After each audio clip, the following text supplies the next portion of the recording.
우리를 사랑하신 아버지 하나님, 오늘 이 아침 우리가 다시금 주님 앞에 나와 예배드릴 수 있도록 인도하심을 감사합니다. 오직 영과 진리로 주님 앞에 서는 이 시간, 하나님께서 우리 가운데 함께 하시며 성령의 은혜로 우리의 마음을 만지시고 위로하시고 용기를 주시고 우리의 기도 가운데 역사하셔서 살아계신 하나님 앞에 영광을 돌리며 우리가 하나님의 축복을 누리는 은혜 시간 될 수 있도록 하나님께서 예배를 주관하여 주시옵소서. 예배 모든 시간을 주님께 맡기며 예수님의 이름으로 기도드립니다.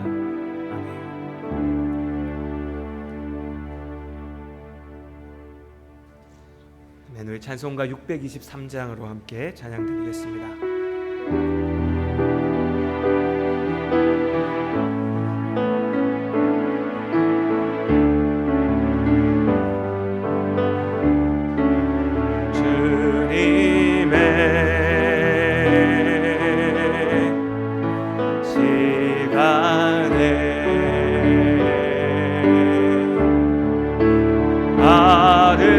아름답게 모든 것 변하리.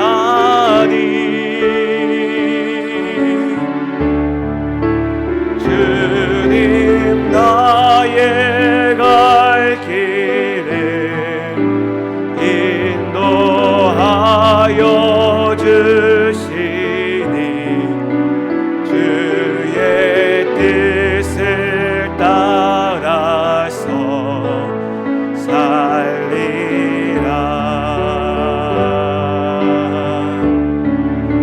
주님의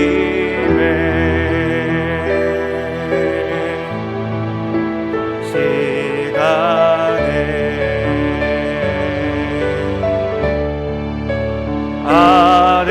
아름답게 모든 것 변하리.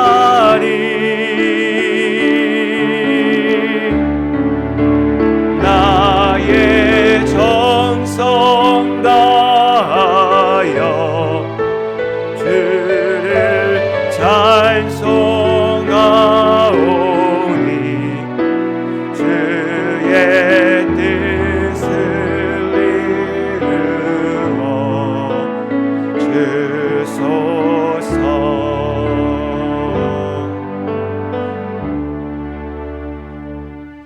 아멘. 우리 찬송가 뒷면에 교동문 44번 시편 100편 말씀을 함께 읽도록 하겠습니다.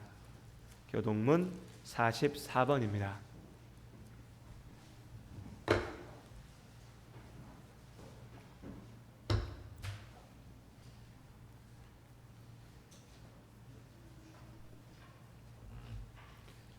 함께 읽겠습니다. 온 땅이여 여호와께 즐거운 찬송을 부를지어다.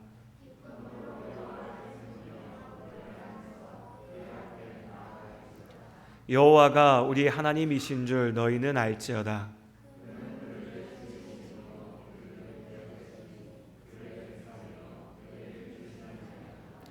감사함으로 그의 문에 들어가며 찬송함으로 그의 궁정에 들어가서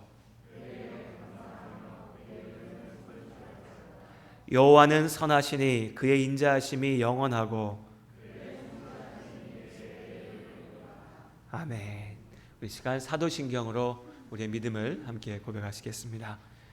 전능하사 천지를 만드신 하나님 아버지를 내가 믿사오며 그 외아들 우리 주 예수 그리스도를 믿사오니 이는 성령으로 잉태하사 동정녀 마리아에게 나시고 본디오 빌라도에게 고난을 받으사 십자가에 못 박혀 죽으시고 장사한 지 사흘 만에 죽은 자 가운데서 다시 살아나시며 하늘에 오르사 전능하신 하나님 우편에 앉아 계시다가 덜이로서 산자와 죽은 자를 심판하러 오시리라. 성령을 믿사오며 거룩한 공회와 성도가 서로 교통하는 것과 죄를 사하여 주시는 것과 몸이 다시 사는 것과 영원히 사는 것을 믿사옵나이다. 아멘. 아멘. 우리 찬송가 407장으로 함께 찬양드리겠습니다.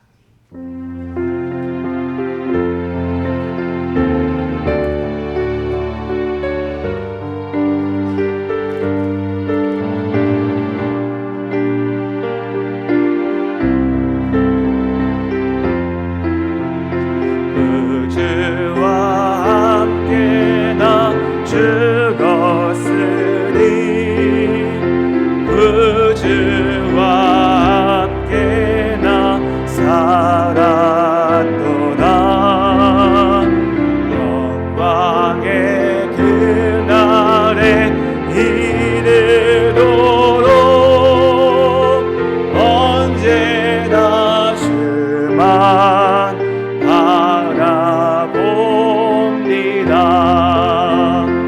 언제나 주는 날 사랑하사 언제나 새 생명 주시나니 영광의 그날에 이르도록 언제나 주만 바라봅니다. 맘속의 시험을 가릴 때와 무거운 근심이 있을 때에 주께서 그때도 같이 하사 언제나 나를 도와주시네. 언제나 주는 날 사랑하사 언제나 새 생명 주시나니 영광의 그날에 이르도록 언제나 주만 바라봅니다. 뼈 아픈 눈물을 흘릴 때와 쓰라린 마음으로 간식할 때 주께서 그때도 같이 하사 언제나 나를 생각하시네. 언제나 주는 날 사랑하사 언제나 새 생명 주시나니 영광의 그날에 이르도록 언제나 주만 바라봅니다. 내 몸의 약함을 아시는 주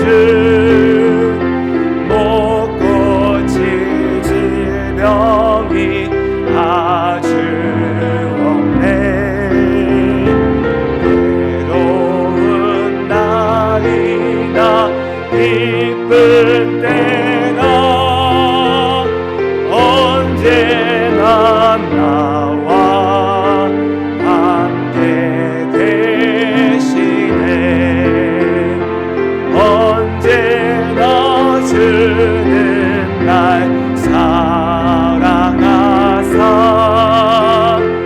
언제나 새 생명 주시나니 영광의 그날에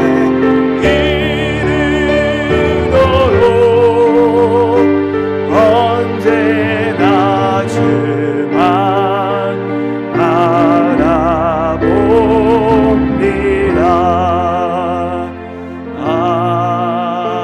아멘.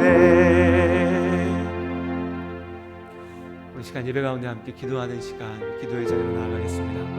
우리의 삶을 하나님께 맡기며 진실함으로 기도할 때 하나님께서 우리의 기도 가운데 분명히 들으시고 역사하심을 믿습니다.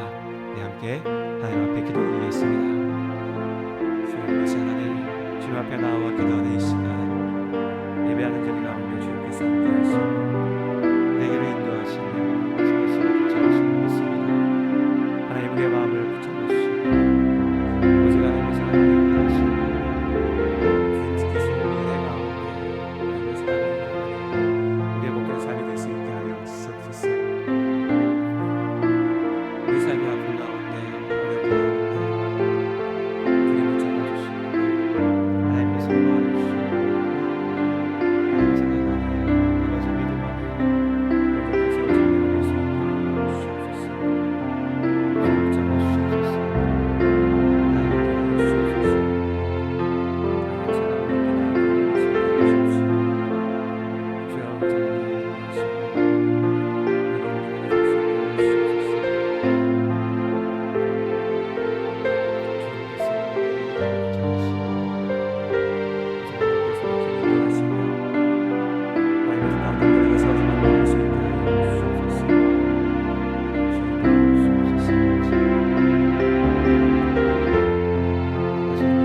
기도를 들으시고 우리의 기도 가운데 함께 하심을 믿습니다. 우리의 삶을 주님 앞에 온전히 맡깁니다. 주님의 온전하신 뜻 가운데 우리를 인도하여 주시옵소서. 예수님의 이름으로 기도드립니다. 아멘.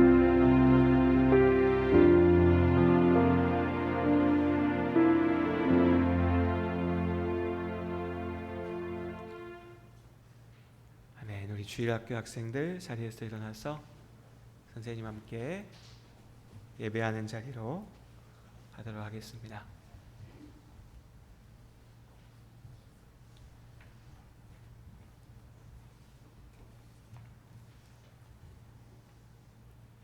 그리고 우리 이 시간 주님 가르쳐 주신 주기도문으로 함께 기도 드리신 이후에 김은영 집사님께서 나오셔서 교회를 대표해서 예배를 위해서 기도해 주시고 이어서 송구목 권사님께서 하나님의 말씀을 읽어 주시겠습니다. 우리 같이 주기도문으로 기도드리겠습니다. 하늘에 계신 우리의 아버지여, 이름이 거룩히 여김을 받으시오며 나라가 임하시오며 뜻이 하늘에서 이루어진 것 같이 땅에서도 이루어지이다. 오늘 우리에게 일용할 양식을 주시옵고 우리가 우리에게 죄 지은 자를 사하여 준 것 같이 우리 죄를 사하여 주시옵고 우리를 시험에 들게 하지 마시옵고 다만 악에서 구하시옵소서. 나라와 권세와 영광이 아버지께 영원히 있사옵나이다. 아멘. 하나님 아버지, 거룩하고 복된 주일을 허락하시고 예배를 드릴 수 있도록 인도하여 주셔서 감사드립니다. 예수님 보혈로 온전한 모습으로 나아가게 해주시고 주님을 향한 소망을 놓지 않도록 인도하여 주시옵소서. 주님 은혜 가운데 아름다운 교회가 되게 하여 주시고 귀한 말씀 증거하시는 목사님께 건강 주시고 성령 충만함을 허락하여 주시옵소서. 진리의 말씀이 전거되게 인도하여 주시옵소서. 우리 마음속에 성령의 충만함을 주시고 심령이 변화되고 치유되는 놀라운 은혜를 베풀어 주시옵소서.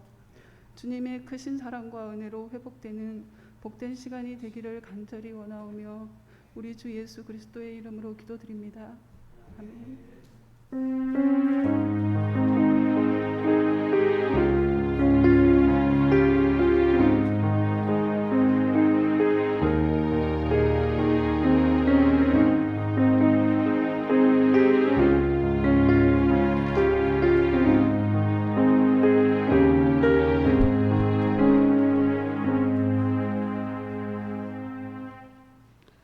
오늘 주실 말씀은 신약 야고보서 1장 1절에서 4절 말씀입니다. 제가 가진 성경으로 370페이지입니다.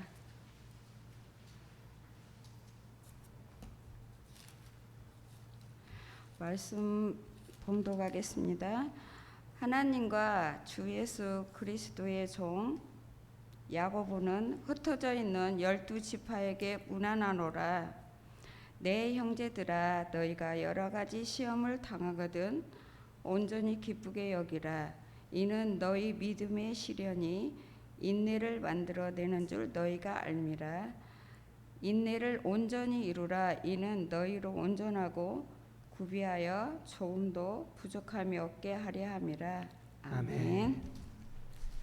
잠시 기도드리겠습니다. 하나님, 주의 말씀 앞에 섭니다.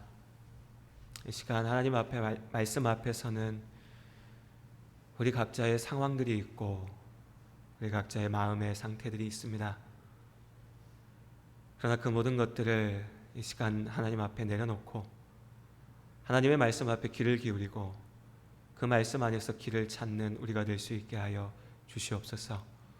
우리의 약함을 아시는 주님께서 이 시간을 통하여서 우리의 마음을 굳게 붙잡아 주시고 주 안에 사랑하는 우리 모든 성도님들 믿음 안에 나아가는 우리의 삶의 시간들을 주님의 위로하심과 능력 안에 온전히 승리할 수 있도록 주님께서 이 시간 붙잡아 주시옵소서. 예수님의 이름으로 기도드립니다. 아멘. 오늘 구원에 대한 말씀으로 오늘 야고보서의 말씀을 함께 시작하려고 합니다. 우리가 구원받았다, 예수 믿고 구원받았다라고 이야기합니다. 예수 믿고 천국 간다 뭐 이렇게도 표현하죠. 그 구원이라고 하는 것을 성경의 말씀의 기초에서 살펴보면 크게 둘로 나누어 볼 수가 있습니다. 그러니까 구원의 과정 가운데 두 가지의 모습을 볼 수 있다는 거죠. 그 첫 번째가 칭의이고 두 번째가 성화입니다. 어려운 한자말로 돼 있어가지고 좀 멀게 느껴질 수도 있지만 뭐 뜻은 어려운 얘기는 아니죠. 칭의라는 것은 뭐 말 그대로 의롭다라고 인정받았다는 겁니다. 뭐 누가 누구에게 인정받았냐 이게 중요하겠죠. 우리가 하나님께 네가 의롭다라고 인정받은 것입니다. 조건은 하나입니다. 어떻게 하면 인정받을 수 있는가? 우리의 죄를 위하여서 우리의 죄를 대신하여 죽으신 예수님, 그 예수님의 십자가의 은혜, 그 복음을 믿을 때에 예수가 그냥 옛날에 살았다가 죽은 어떤 사람, 예수가 교회 다니는 내가 이해하기 어려운 저 사람들이 믿는 어떤 존재가 아니라 나의 예수님, 내가 예수님을 믿고 그 예수님의 십자가가 나를 위한 것임을 내가 믿을 때 요한복음의 말씀으로 하면 예수님께서 우리에게 하나님의 자녀가 되는 권세를 주신 것입니다. 그것이 의롭다 여김을 받은 것이고 그것이 거듭남을 입은 것이죠. 우리가 그렇게 하나님의 자녀가 되었습니다. 이것이 칭의, 의롭다고 여김을 받은 것입니다. 그럼 성화는 무엇입니까? 이제 의롭다고 인정받은 하나님의 자녀가 된 우리가 하나님의 자녀답게 사는 것이죠. 이것이 성화입니다. 우리는 이 칭의와 성화로 이루어진 구원 가운데 있습니다. 구원을 받았으나 아직 우리의 구원은 이루어져 가고 있는 것이죠. 그렇기 때문에 예수를 믿는다고 하고 고백하는 우리는 이 칭의와 성화 자리, 그 사이에 어떤 자리 가운데 있습니다. 이 자리에 계신 우리 성도님들, 예수님을 구주로 믿으시는 줄로 압니다. 예, 우리가 그렇게 예수를 믿는다 고백합니다. 근데 그렇게 얘기하면서도 우리 마음에 약간 걸리는 게 있죠. 내가 예수를 믿긴 믿는데 누군가가 나한테 당신 진짜 예수 믿어? 라고 물어보면 왠지 주눅이 듭니다. 완전하지 않거든요. 내가 제일 잘 알죠. 내가 많이 부족하고 내가 모자라고 예수를 믿는다고 하지만 여전히 내 마음 가운데 죄악의 유혹이 있고 그 유혹 가운데 넘어지는 나를 압니다. 그러니까 섣불리 얘기하기가 두렵죠. 이 사이에 있기 때문입니다. 나는 예수를 믿고 구원을 얻었으나 아직 하나님의 자녀답게 온전하게 세워지지 못했다는 것을 내가 알기 때문이죠. 이 칭의와 성화의 사이에 어떤 자리에 우리가 있습니다. 사실 그래서 우리의 신앙의 고민들, 우리가 소위 신앙생활, 하나님과 함께 살아가는 삶의 순간 부딪히는 문제들 역시도 이 사이에서 생겨납니다. 나는 구원을 얻었는데 나의 구원이 아직 완전하지 않기 때문에 내가 예수를 분명히 믿는데 나의 그 믿음이라고 하는 것이 온전하게 삶 속에 이루어지지 않기 때문에 나의 의심과 두려움과 고민과 갈등과 죄로 인한 모든 문제들과 시험까지도 내 이 온전하지 못한 칭의와 성화 사이에 있는 나의 구원의 그 모습 때문에 생겨나는 거죠. 우리가 지난주까지 나누었던 갈라디아서의 갈라디아 교회의 문제 역시도 마찬가지였습니다.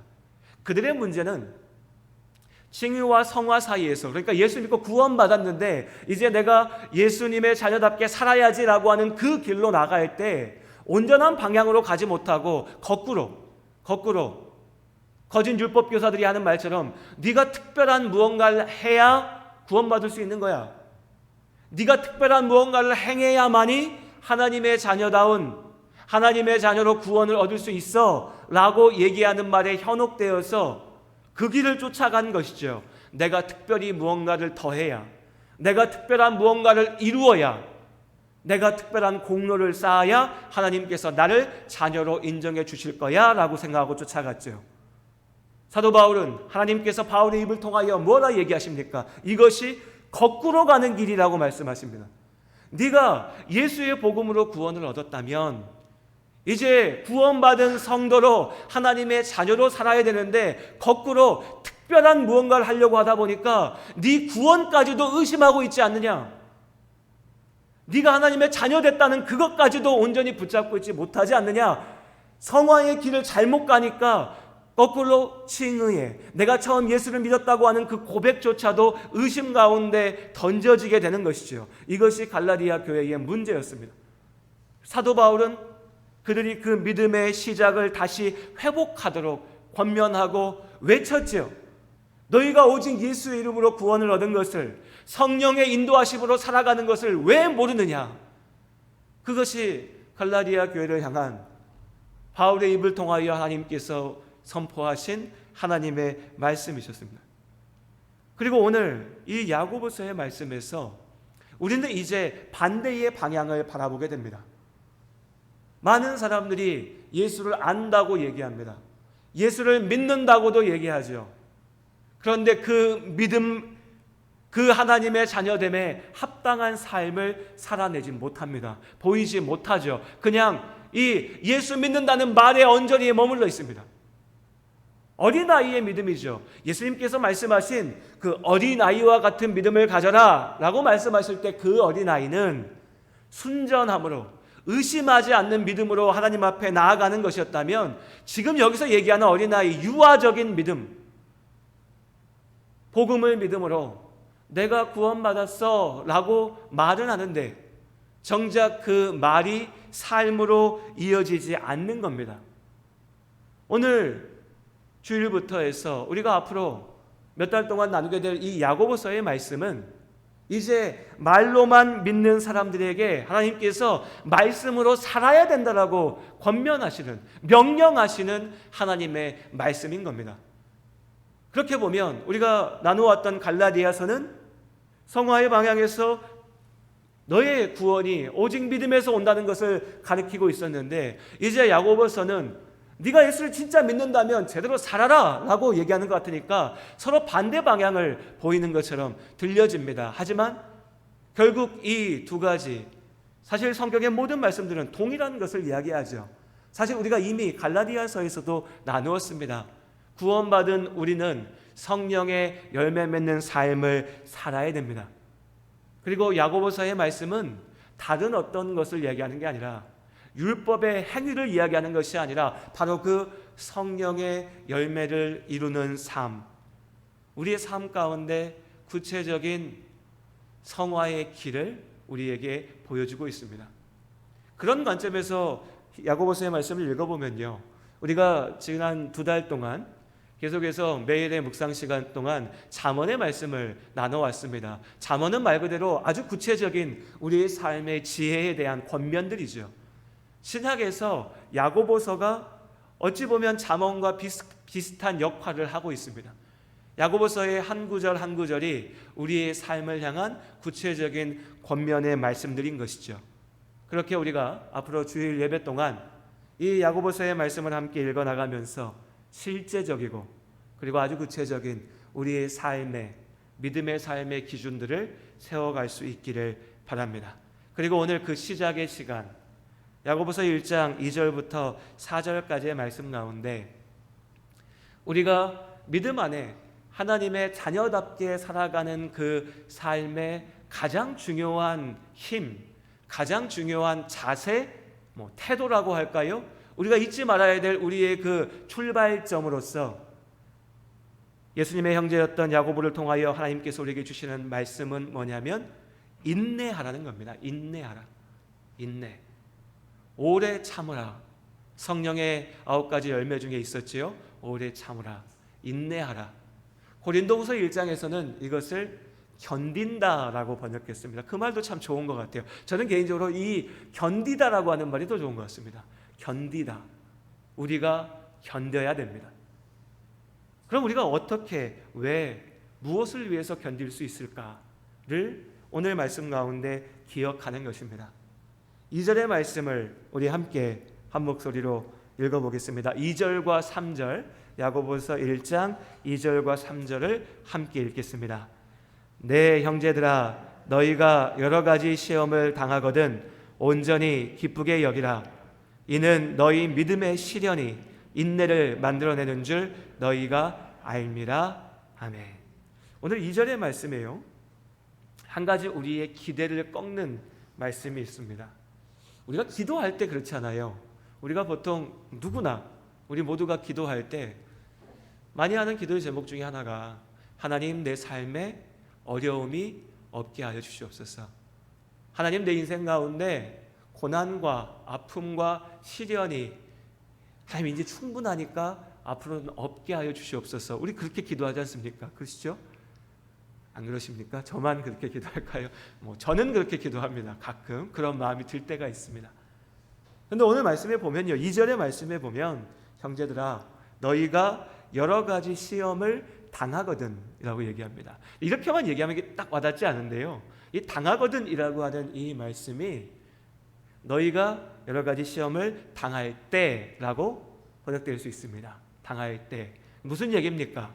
가정법이 적용되어 있지 않습니다. 우리가 이렇게 얘기하신 겁니다. 너희가 세상을 살다 보면 여러 가지 어려움들이 있을 수도 있어 라고 말씀하신다면 우리 어떻게 기도할까요? 하나님 있을 수도 있죠.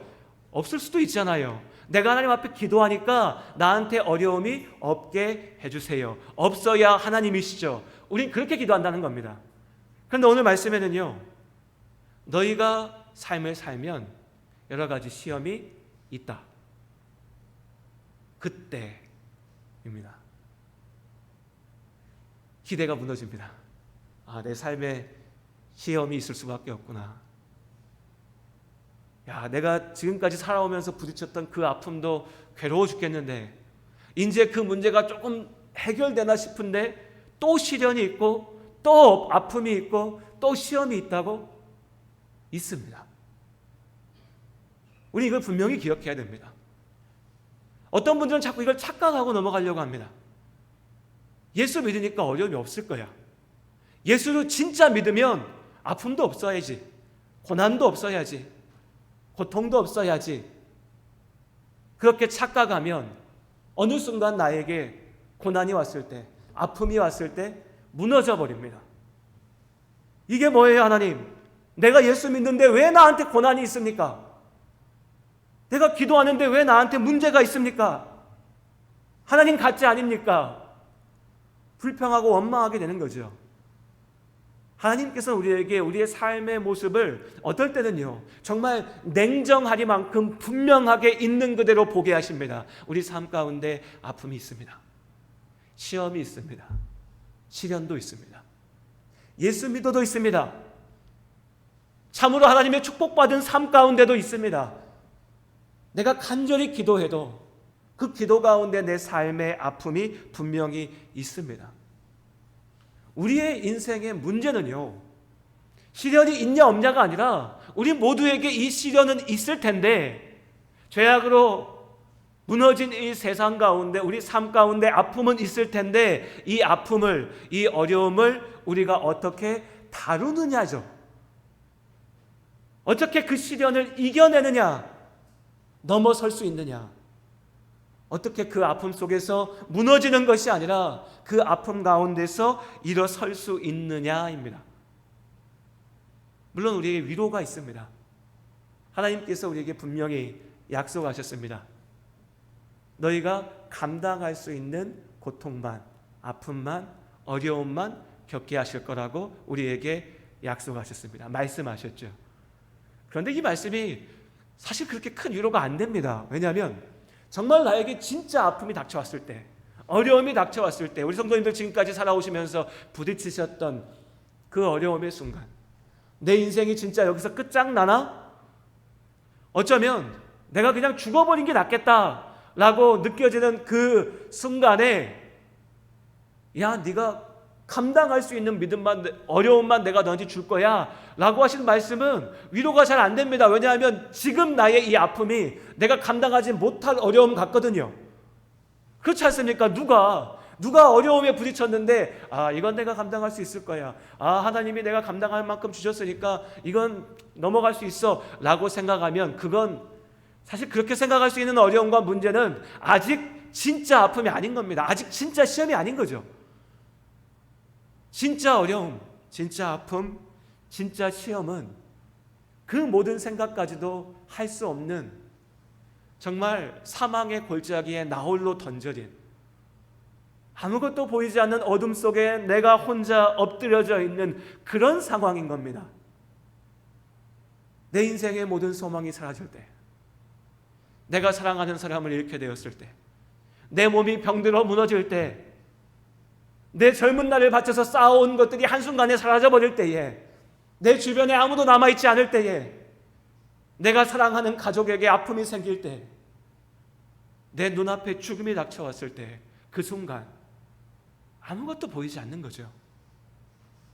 그런데 그때 그렇게 아무것도 보이지도 않고 들리지도 않고, 사실 그럴 때에 목사가 가서 위로한다고 말을 하고 축복한다고 기도해도 그조차도 듣기 싫고 고통스럽고 아프게 되는 그 밑바닥에서, 그때 나조차도 기대하지 못했던, 나조차도 거기에 그런 빛이 있을 거라고, 내가 그걸 붙잡을 수 있을 거라고 생각하지 못했던 빛을 보게 하십니다.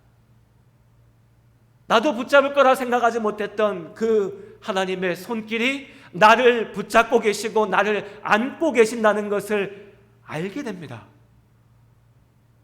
놀라운 일이죠. 믿음입니다. 믿음이요. 누구도 그 믿음을 판단할 수가 없습니다. 교회 안에 살아오면서 저는 지금까지 많은 성도님들을 봤습니다. 많은 믿음의 모습들을 보았죠. 어떤 분들은 제 앞에서 그 믿음을 자랑하기도 했습니다. 그런데 시간이 지나고 나면요, 시간이 지나고 나면 누가 누구를 평가해서가 아니라, 그렇게 자신의 믿음에 대해서 얘기했던 분들이 다 거짓말을 했던 것도 아닙니다.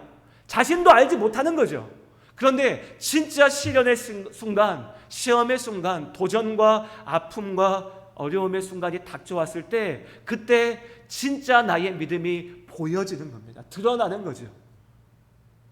똑같은 문제가 부딪혔는데 어떤 사람은 어제까지 내가 입으로 고백했던 그 하나님이 다 어디 가버리고 이제 내 삶이 완전히 절망 가운데 빠져서 괴로워하다 끝나버립니다. 어떤 사람은요, 저 사람이 진짜 저럴 만한 믿음이 있었어? 라고 보여졌던, 생각됐던 그런 사람인데, 그 안에 뿌리 내리고 있었던 그 믿음이, 그 작은 믿음이 하나님의 빛을 보게 하고 주의 말씀을 듣게 하고 하나님의 손을 붙잡게 하여서 그 어려움 가운데 살아나게 하십니다. 고통이 고통으로 끝나는 것이 아니라 생명의 기쁨으로 바뀌게 되어지는 것이죠. 2절의 말씀, 너희가 여러 가지 시험을 당하거든 온전히 기쁘게 여기라. 어떤 사람이요, 여러분 고난 당했는데 나한테 어려움을 주셨으니까 내가 기쁩니다, 이게 믿음일까요? 저는 그 좀 이상한 사람이라고 생각합니다. 말이 안 되죠. 어떤 사람이 그럴 수 있겠습니까? 우리 손양원 목사님 얘기 많이 하죠. 손양원 목사님, 아들이 공산주의자의 손에 죽었는데 그 죽은 아이를, 청년이니까 목사님 눈에 봤을 때는 아이죠. 내 자식 같은 애니까 그 아이를 데려다가 하나님 안에서 자기가 회개하게 만들고 당신이 그 아이를 키우셨죠. 이렇게만 얘기하면 뭔가 우리랑 다른 사람 같습니다. 그분은 진짜 대단한 사람이라서 그렇게 할 수 있고, 우리는 어떻습니까? 내 아이를 죽인 원수를 사랑해요? 저부터도 우리 아이들이 학교에서 누구랑 조금만 싸웠다고 해도 내 자식 잘못한 것보다요, 어떤 놈이 너를 때렸어, 이거부터 나와요. 부모 마음 아닙니까? 그런데 저분은 어떻게 저렇게 할 수 있을까? 그 손양원 목사님도 밤마다 가슴을 치면서 애통했다고 하지 않습니까? 아마도 짐작컨대 그 아이를 보면서 어쩌면 순간순간 괴로웠을 수 있습니다. 순간순간 너무 미웠을 수 있고, 정말 내가 저걸 죽이고 싶다는 마음이 들었을 수도 있죠. 사람이니요, 우리는 그렇지 않습니까? 그런데 그 마음을 넘어서는 겁니다. 어떻게 해요? 착해서요? 훌륭해서요? 대단해서요? 그런 사람 없습니다. 누가 그렇게 얘기하면 거짓말쟁이입니다. 사기꾼입니다. 나는 대단해서 그렇게 할 수 있다고 얘기하면 여러분 그 사람과 말하지 마십시오. 거짓말쟁이입니다. 누가 그렇게 할 수 있을까요? 못합니다. 안 되는 겁니다.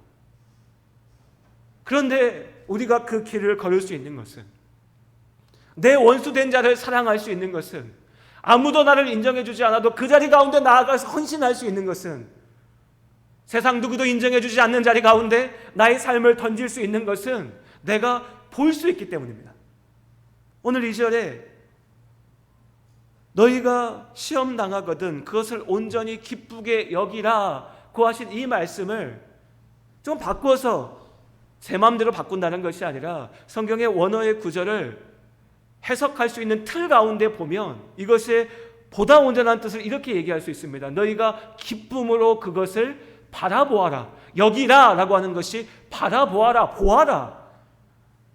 지금 당장 나에게는 아픔일 수밖에 없고 고통일 수밖에 없지만 그 고통 너머에 있는 하나님께서 이 고난을 넘어서 이끌어 가실 그 길을 믿음으로 바라볼 수 있다면 그 믿음의 눈으로 내가 지금의 고난이 기쁜 것이 아니라, 지금의 고난은 아프죠. 그러나 그 고난의 너머에 있는 하나님께서 주실 온전한 복을, 지금의 시련이 기쁨으로 바꾸어지는 것을 볼 수 있다는 겁니다. 이것이 우리의 견뎌낼 수 있는 힘이 됩니다. 이것이 우리의 오래 참음, 인내의 이유이고 능력이지요. 믿음입니다. 3절의 말씀, 이는 너희 믿음의 시련이 인내를 만들어내는 줄 너희가 알미라. 우리가 다 경험해 봤지 않습니까, 여러분? 믿음 안에 살아오는 우리의 시간도에 어려움과 아픔이 있었지만 그때 우리가 흔들리지 않고 때로 넘어져 있었지만 때로 좌절도 했지만 그 가운데 우리 안에 주신 그 작은 믿음, 그러나 산을 옮길 수 있는 그 믿음을 하나님께서 우리에게 주셨기에 우리가 그 믿음을 가지고서 그 고난의 시간을 넘어설 때에 우리가 하나님께서 주시는 그 기쁨을, 은혜를, 이전의 아픔과 고난이 오늘 나에게는 감사의 이유가 되고 은혜의 경험이 될 수 있다는 것을 우리가 알지 않습니까? 그 시간들 속에서 우리의 마음속에 소망이 생기는 거죠. 믿음의 소망입니다. 이 소망이 있기에 우리가 어찌 보면 무서운 말이죠. 너희 삶 속에 시련이 있다. 앞으로도 있을 거다. 한두 가지가 아니라 여러 가지 시련이 있을 거다라고 하시는 이 말씀 속에서도 견딜 수 있습니다. 믿음이 있기에, 지금까지 나와 함께 하셨던 하나님의 그 은혜가 있기에, 소망이 있기에. 우리의 믿음은요, 장신구가 아닙니다. 어떤 분들은 믿음을 장신구처럼 취급합니다.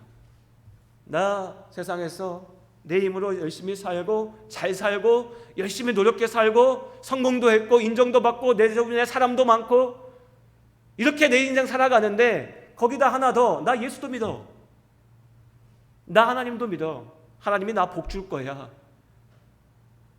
장신구죠. 그냥 멋진 나에게 하나 더 붙여놓은 겁니다. 귀걸이고 목걸이죠. 우리 믿음은 그런 게 아닙니다. 여러분, 내 인생이 걸려있는 어떤 문제가 있다고 생각해 보십시오. 내가 지금 어떤 일을 해야 되는데 이 일에 나의 모든 게 걸려 있습니다. 그 일 할 때 여러분 어떤 모습으로 나아가시겠어요? 저 같으면요, 이런 양복 안 입습니다. 목걸이, 귀걸이 안 찹니다. 그게 중요한 게 아니죠. 내 인생이 걸린 일인데 내가 가장 정말 내 능력을 가장 잘 발휘할 수 있는 가장 편안한, 가장 튼튼한 그런 옷을 입고 팔을 걷어붙이고 정말 내가 죽으면 죽으리라 하고 나가서 부딪히고 일하겠죠. 믿음은 그런 겁니다. 내 인생에 감당하지 못할 어려움이 닥쳐왔을 때 장신구였던 믿음은 언제 그랬냐는 듯이 떨어져 나가버립니다. 지금 내가 어려운 게 힘들고 내가 아픈 게 어려운데 무슨 놈의 믿음?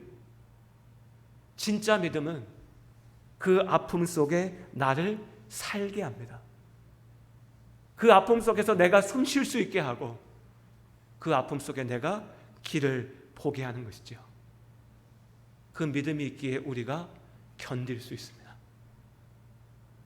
그리고 4절의 말씀, 우리 함께 한 목소리로 읽겠습니다. 4절입니다. 인내를 온전히 이루라.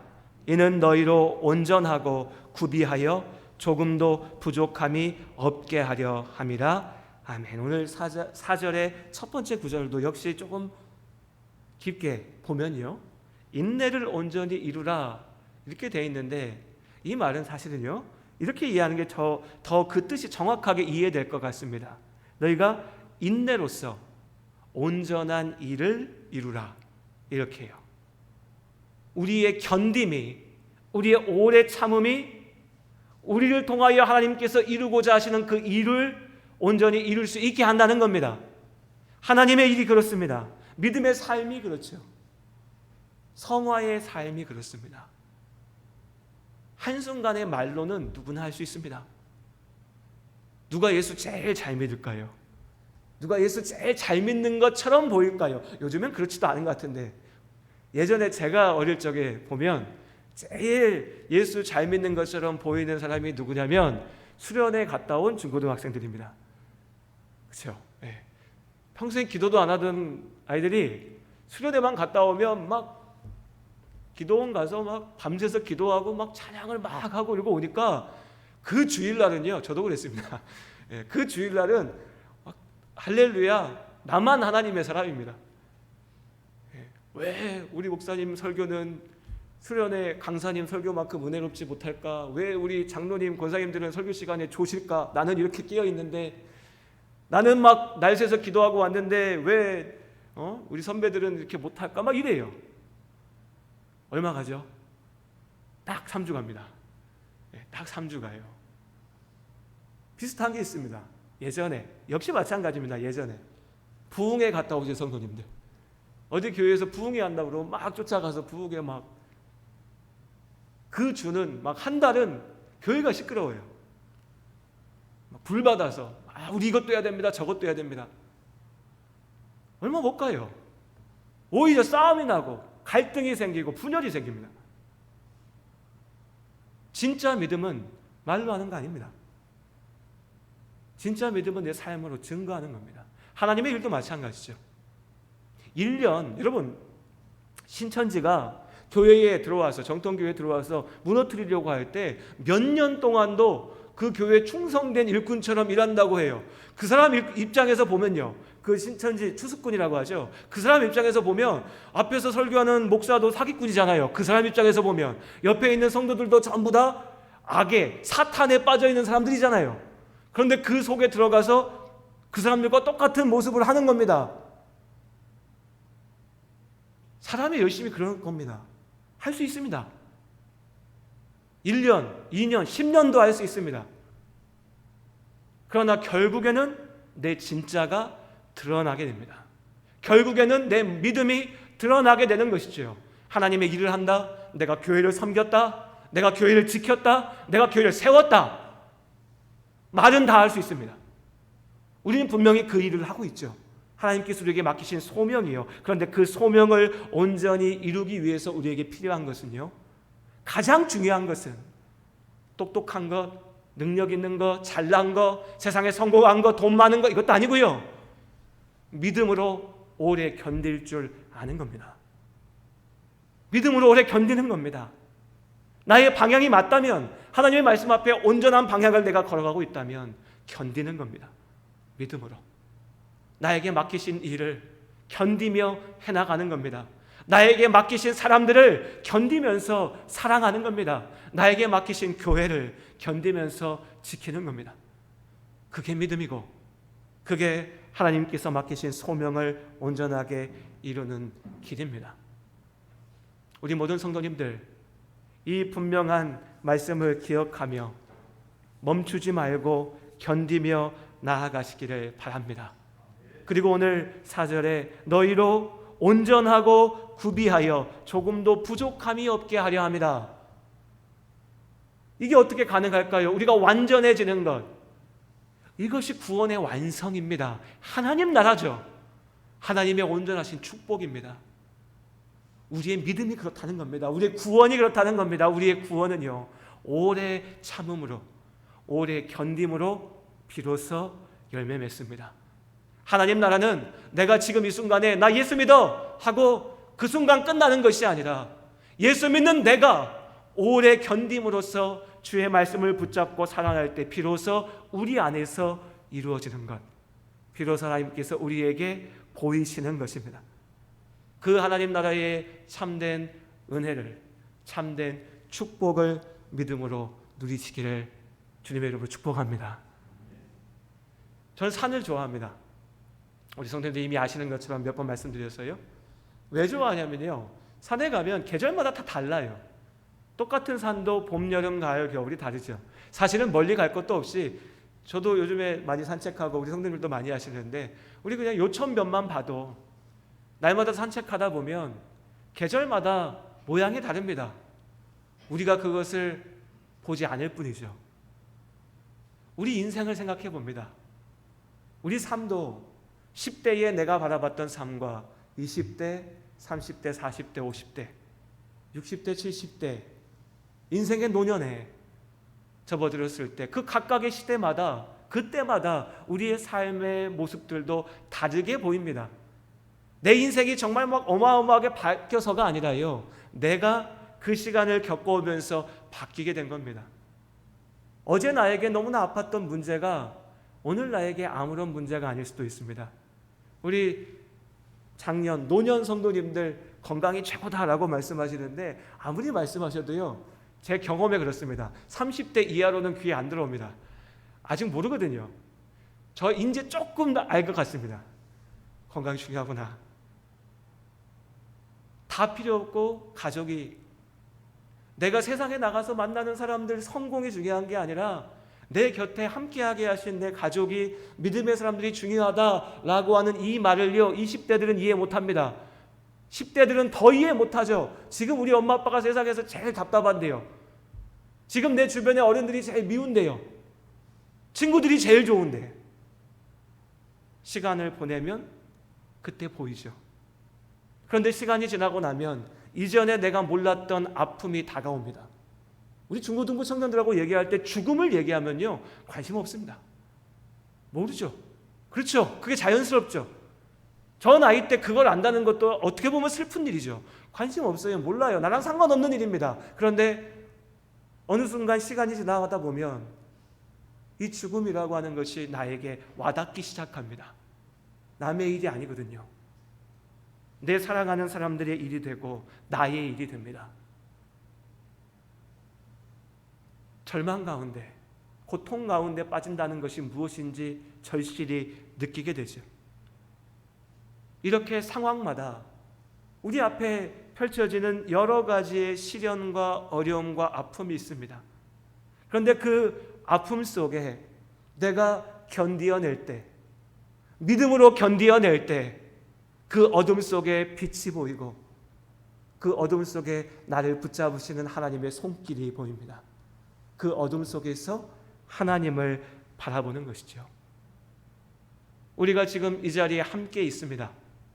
그 말은 우리의 시간은 아직 끝나지 않았다는 것입니다. 또한 그 말은 바꿔 얘기하면 무섭지만 우리에게 아직 시련이 남아있다는 거죠. 우리에게 아직 도전이 있다는 겁니다. 아픔이 있을 거라는 겁니다. 하지만 그렇다고 우리가 무너지지 않는 것은 오늘도 믿음으로 하나님 앞에 서는 이 시간들을 통하여 하나님께서 어쩌면 지금 나도 확신하지 못하는 나의 믿음이지만 정말 하나님의 은혜가 아니면 이겨낼 수 없는 그 도전이 왔을 때에 지금의 이 믿음의 시간들을 통하여서 하나님이 나를 살리실 것을 믿기 때문입니다. 지금의 의미를, 나의 믿음의 가치를 기억하며 오직 하나님을 바라보고 그 기쁨의 은혜를 온전히 누리시기를 바랍니다. 그리고 오늘 여기까지 나눈 말씀들을 기억하면서 제가 더 이상 설교를 덧붙이진 않을 텐데요, 오늘 나눈 말씀을 기억하면서 야고보서 5장 7절부터 12절까지의 말씀을 함께 보겠습니다.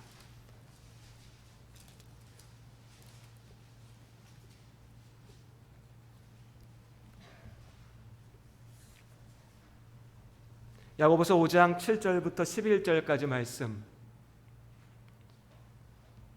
다시 말씀드리지만 제가 다시 설교를 덧붙이려고 하지 않습니다. 우리가 오늘 나눈 말씀, 오늘 전해드린 하나님의 말씀을 기억하시면서 그 말씀에 의지해서 오늘 7절부터 11절을 한번 같이 읽어보시죠.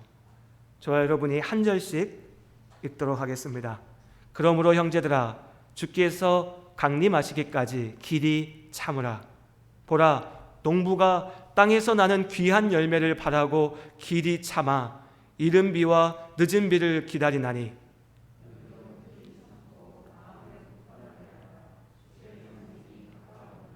형제들아, 서로 원망하지 말라. 그리하여야 심판을 면하리라. 보라, 심판주가 문 밖에 서 계시니라.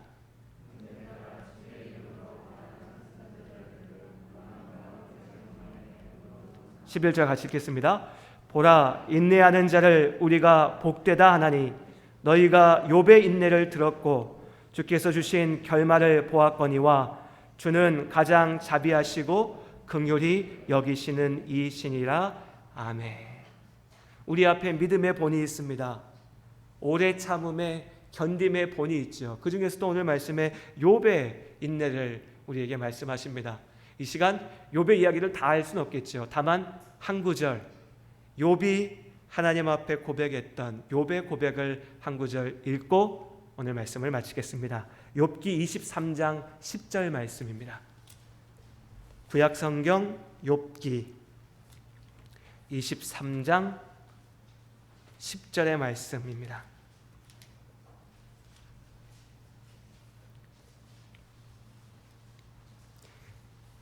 가능하면 이 한 주간 우리 성도님들 우리가 이 말씀을 좀 암송했으면 좋겠습니다. 이 말씀을 외워서, 어렵지 않은 말씀이니까 외워서 마음에 새기며 한 주를 살아낼 수 있었으면 좋겠습니다. 23장 10절 말씀, 구약 784쪽에 있습니다. 우리 함께 한 목소리로 읽겠습니다. 그러나 내가 가는 길을 그가 아시나니 그가 나를 단련하신 후에는 내가 순금같이 되어 나오리라. 아멘. 우리 한 번 더 읽겠습니다. 그러나 내가 가는 길을 그가 아시나니 그가 나를 단련하신 후에는 내가 순금같이 되어 나오리라. 아멘.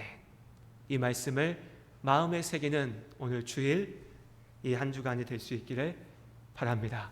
그리고 우리 시간 찬양의 기쁨 280장으로 함께 찬양 드리겠습니다. 주보에는 찬송가로 되어 있는데 조금 바꿔서요. 찬양의 기쁨 280장. 잘 모르시는, 익숙하지 않은 분들도 계실 텐데 우리 가사, 우리가 방금 읽었던 고백입니다.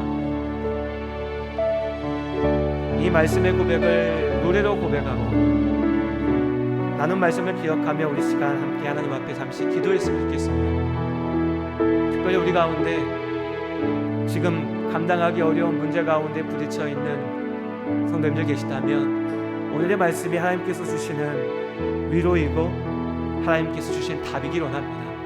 내가 믿음으로 주를 바라보며 견디어 나갈 때 하나님께서 우리를 살리실 줄로 믿습니다.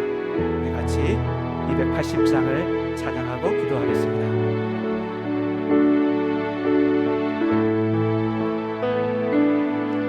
주가 보이신 생명의 길 나 주님과 함께 상한 마음을 들이며 주님 앞에 나가리. 나의 의로움이 되신 주 그 이름 예수, 나의 길이 되신 이름 예수. 나의 길 오직 그가 아시나니 나의 길 오직 그가 아시나니 나는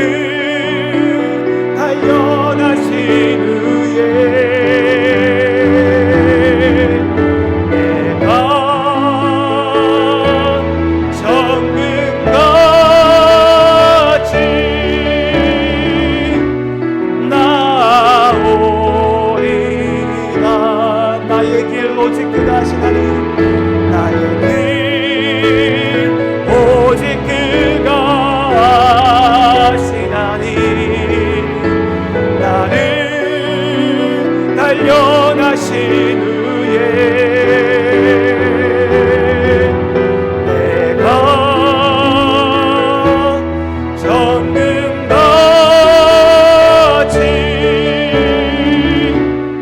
나오리. 우리 마지막으로 한 번 더 고백합니다. 나의 길 오직 그가, 나의 길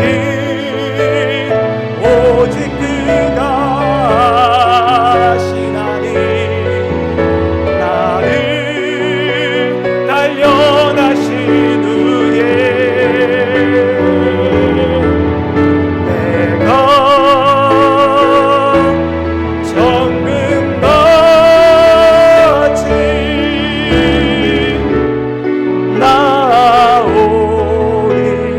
나오리라. 우리 나눈 말씀을 기억하며 함께 하나님 앞에 기도하며 나아가겠습니다. 하나님 아버지, 나의 삶이, 우리의 삶이 온전히 하나님의 손 하나님 앞에서 있어옵니다. 주님께서, 아버지께서 우리의 마음을 붙잡아 주시옵시고 하나님께서 나의 길을 인도하여 주시옵소서. 지금의 아픔이, 지금의 시련이 내가 무너지는 이유가 되지 않게 하여 주옵시고 내가 온전히 하나님을 의지하며 주님 앞에 나아가는 아버지여 믿음의 시간이 될 수 있게 하여 주시옵소서. 주님 아버지, 지금 이 순간에 삶의 아픔으로 어려움으로 믿음의 도전과 시련으로 아파하는 우리 성도들 계시다면 아버지 그 마음의 중심을 붙잡으시고 주님께 간절히 간구하며 기도하는 그 기도가 함께 하여 주시옵소서. 하나님 앞에 온전한 믿음으로 나아갈 수 있게 하여 주시옵소서. 어둠 가운데 빛을 볼 수 있는 믿음의 눈을 주시옵소서. 아버지 주의 손을 붙잡을 수 있는 지혜를 주시옵소서. 하나님께서 함께 하심을 기억하며 지금의 어려움을 주님 안에 쓰게 될 수 있도록 아버지께서 능력으로 붙잡아 주시옵소서. 하나님, 우리의 삶 가운데 우리가 멈추지 않게 하여 주시옵소서. 아버지 하나님, 이 시간 우리가 먼저 포기하지 않게 하여 주시옵소서. 아버지, 우리가 그 자리에 주저앉아서 잠들어 있지 않게 하여 주시옵소서. 주님 앞에 서는 그날까지, 아버지 주님 다시 오실 그날까지 견디 열리며 아버지 포기하지 않으며 오래 참으며 주님과 동행하며 나아가는 우리의 삶이 될 수 있게 하여 주시옵소서. 아버지, 우리의 삶을 지켜 주시옵소서. 하나님 붙잡아 주시옵소서. 하나님 인도하여 주시옵소서. 우리의 삶을 주님께서 이끌어 주시옵소서. 우리 기도 가운데 역사하여 주시옵소서. 아버지, 내 감사합니다. 주여 아버지 주시옵소서. 아버지 주시옵소서.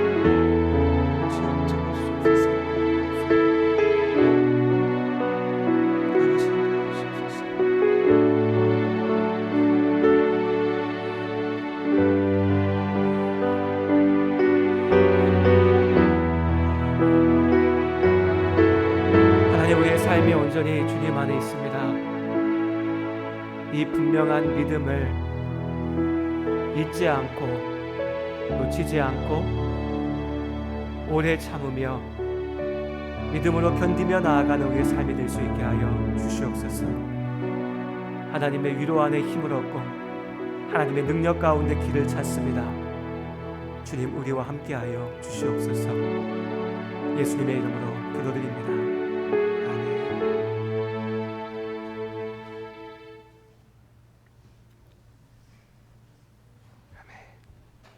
감사합니다. 우리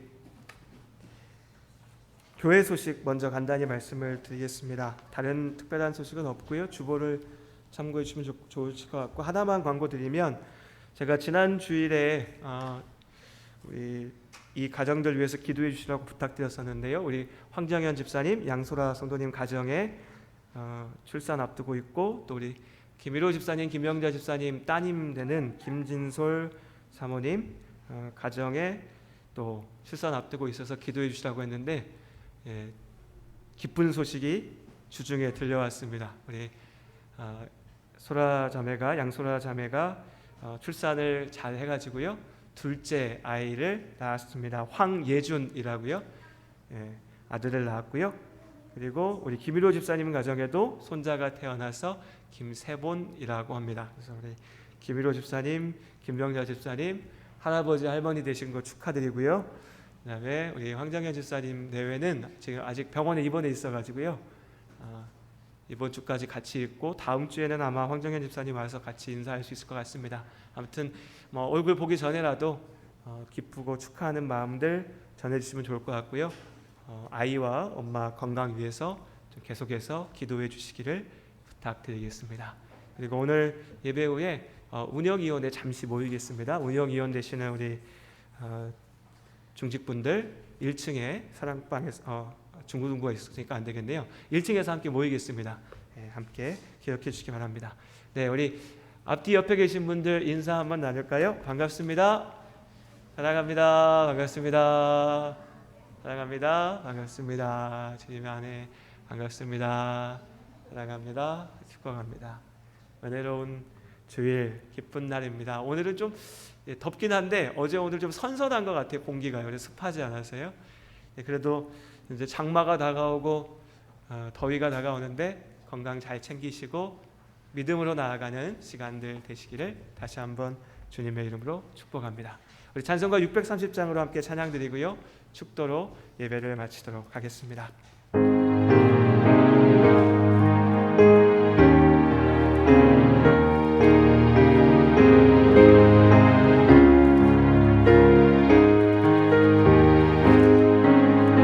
진리와 생명 되신 주 이 몸을 바치옵니다. 믿음과 소망 사랑에 한 마음 되게 하소서.